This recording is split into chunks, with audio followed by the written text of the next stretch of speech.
everyone, it's Julia. I have been working on fabric covered journals this week, and I've had a few requests on how I make these.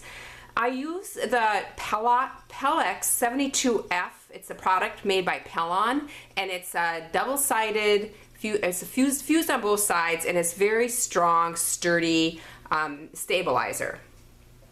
And for my covers, I have been using this drop cloth that I found in the closet.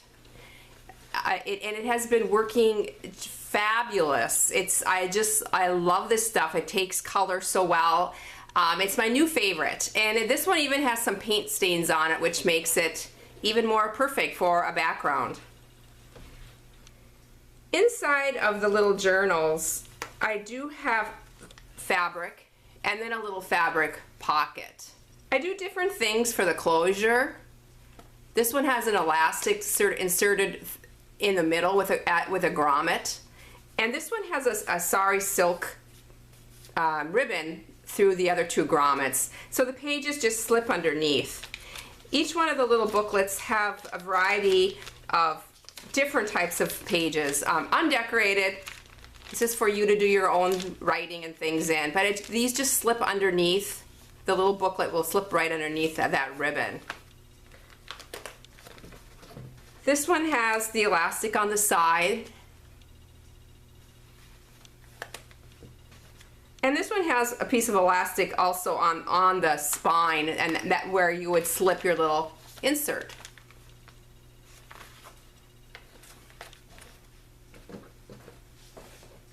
The first thing I do is figure out what size I want to make my little journal, and I am just using this cover of this little booklet that I picked up at the dollar store. I took the pages out and I used the pages for some of them for my little booklet, but I lay it right on the Peltex and I draw around that, right the same exact measurement as the book.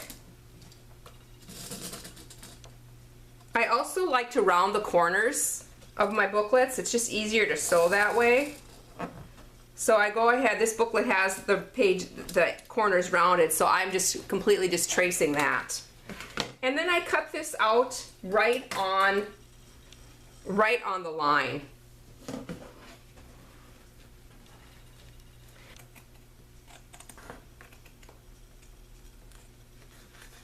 I lay this piece of Peltex onto my cover fabric. I allow myself approximately a ½ inch going all the way around, and I just cut this out. And this is just roughly cut, it doesn't have to be exact.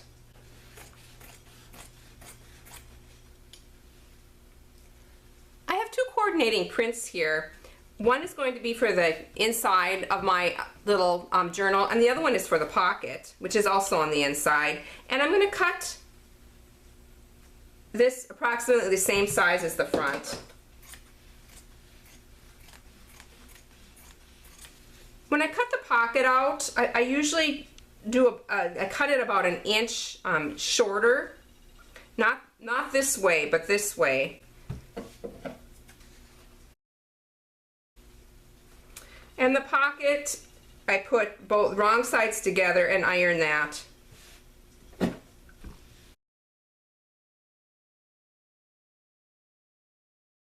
Laying the pocket now that has been pressed, face on the front side of my lining, and I'm going to just pin that into place. This gets set aside for just a moment now. And back onto the cover.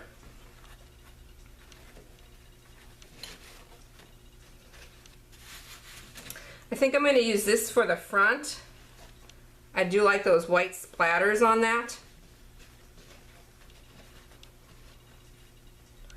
Or maybe this one. Yeah, I think I'm going to use this side. This one has a piece of white paint strip right down the middle here. I'm going to lay this on and center it. Flip it over and then iron it. Now notice that I don't have anything underneath this. And you may be wondering, well, isn't it sticking? Because this is fusible on both sides, but it doesn't, unless you really hold it on for a long time, it's not going to stick to your surface. But it stuck really well to my piece of canvas. And so now it's on to decorating this. I decided on a sewing theme for this little booklet. And some of the things that I came up with, I'm going to use some of the same fabric as the inside. And this is the pocket. I just cut a couple patches using my pinking shears. Also, this is a piece of fabric. Here, I'll show you. It's just a fabric of all these different tape measures. And I cut a strip of that off, again using my pinking shears. Because this is going to be just a raw edge applique, the pinking does help to prevent some of the fraying. Other things I'm going to use is this little lace doily. I love these soft colored buttons, and I'm going to add a button to the front or a couple, and then I thought I'd maybe do some sort of a tassel that hangs off the side of this. I also found this, it looks like a bead, but it's thread, and it probably came in a sewing kit or something like that, and I thought that would make a real fun little dangle on a tassel to hang off the side. Other things I'm going to use, I have this rubber stamp by Unity, and it's a mannequin. I thought I would stamp that. And another one of my favorite stamp sets is this one by Donna Downey, and it's called The Art and Possibilities, and it's just sayings. And this saying says, create and inspire, and I thought I would stamp that on a piece of muslin and incorporate that somewhere on here. I will be using the Tim Holtz Distress inks for my stamping. This is a permanent mixed media ink, and it's washable, and it's an archival ink. So let's get started.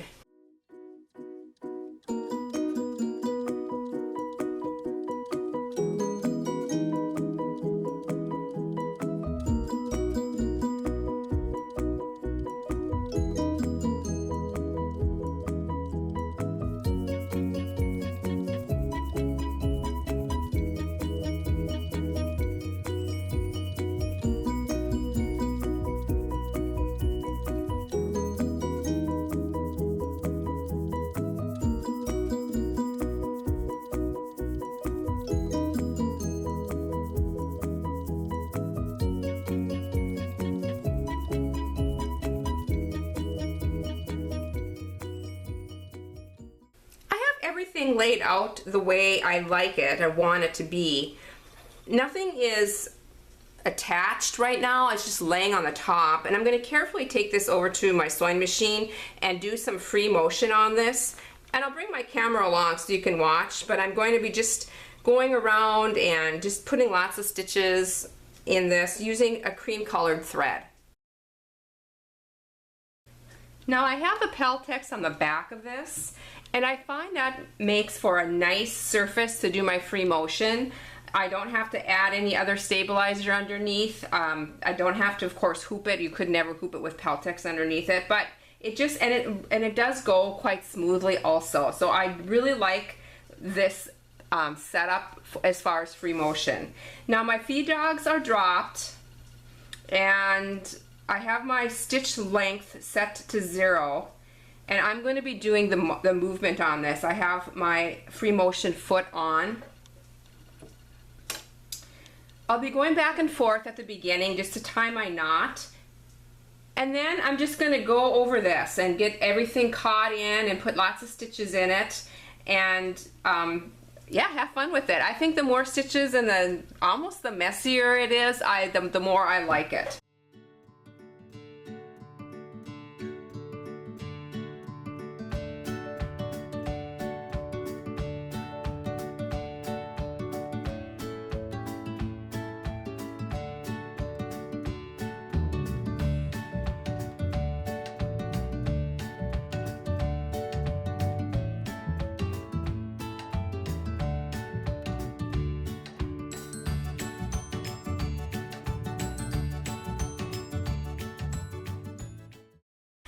inside of my journal now, laying on my surface with the right side up, and I'm going to lay my Peltex so that the right sides are together, so the Peltex is facing up. I'm going to stick a few of my Wonder Clips on this just to keep it all secured and together. Now when you sew this, you do not want to go through the Peltex at all, but I do run the needle right alongside the Peltex. I leave an opening at the bottom, about 4 inches. And make sure to back stitch when I start and when I end. And I do use a smaller stitch for this seam. So I'm going to be sewing all the way around, making sure I don't get into the Peltex at all. And then I'll come back and I'll show you how I turn this. I got my stitching done, and I went ahead and I trimmed it going all the way around, and I trimmed it with my pinking shears. This canvas is a frayer, and so I just for precaution, I did trim it with my pinking shears. And I do not trim the seam allowance at all at the opening. So now it's a matter of getting your fingers in here and turning this. And it takes a little bit because this Peltex is very sturdy and strong. And it's going to lift a little, but don't worry about that, because in the next step we iron it all back down again, and it'll be fine.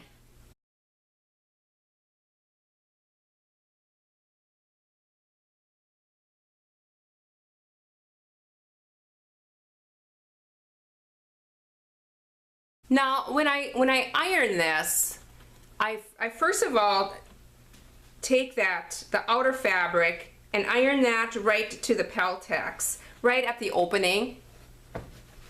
That's one of the reasons why I like to leave that extra seam allowance, is just to make sure that I can get this attached back down to that Peltex so that the opening is a nice finished edge.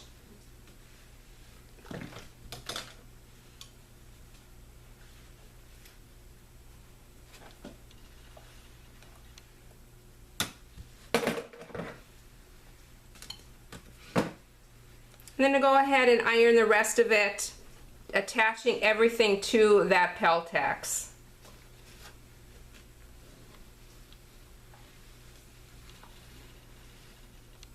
Now it's back to my sewing machine, and I'm going to be edge stitching all the way around this, which is going to close up this little opening. And I also like to stitch right straight down the center of the pocket, so there's going to be 2 little pockets. I like using the size 3/16 inch grommet, and I use 3 grommets for each one, and there's 2 parts to the grommets.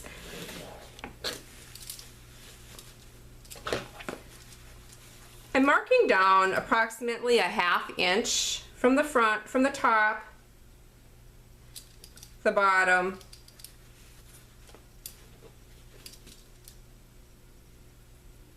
and also the middle. I use my crocodile to punch the holes. The largest hole setting is the one that works for this particular grommet. I love this big bite because I can get right into that middle hole without having to have any problems with that. It reaches just great, and this punches through several layers.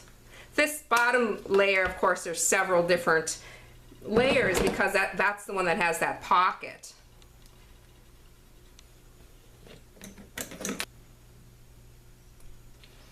Now it's just a matter of getting those grommets through the holes, flipping it over.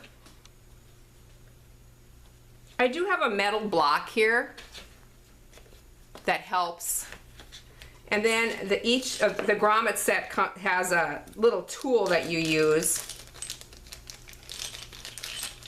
that's also metal here. So this goes down, and then you lay your little grommet on top of that. And then this is the second part of the grommet. It's like a little washer. You lay that on there. You take your tool, and then you pound.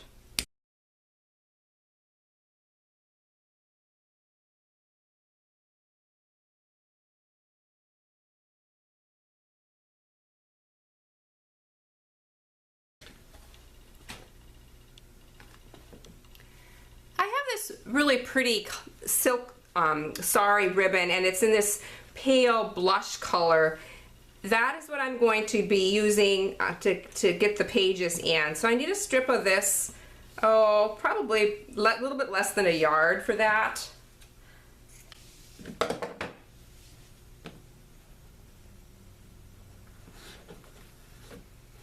Get this in here. This is such an easy way to bind a book. The pages just will slide underneath this, and this just gets tied.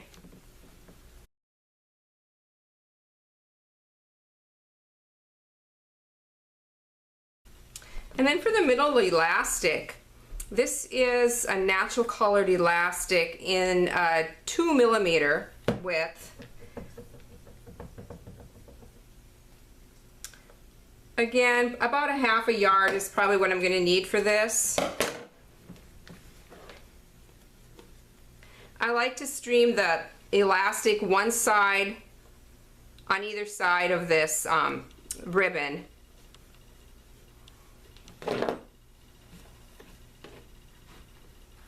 And just make sure you have enough to go around the book, and then tie this also. I have a little bulb pin, little garment pin here with a couple little buttons, and I like to hang this right off of this elastic on the inside just so it doesn't pull through the grommet. And it looks cute too. Cutting the ends off. And now my little booklet is ready for the pages, and I will also make a little tassel for it. And that's what I'm going to do next. For my tassel, I like to take a variety of different fabrics and trims. I do have a piece of cheesecloth in here, some of the same fabric that I have for the inside of my journal, lace, some of the same ribbon, and also some yarn or thinner like jute would work. And that is what I am going to attach the little thread bead and possibly a couple buttons too. The strips are approximately 10 inches long. I don't really measure, and they don't all have to be the same. Like, you can trim that later. But kind of gather them up and then just give them a good twist in the middle. I have one piece of lace that I keep out, and then I'm going to wrap that around tightly, and then use some fabric tack. You can use hot glue here also, but I'm going to use some fabric tack. It really is a strong fabric glue. And put a little bit of that on, and then I'm going to just hold it for a little bit here.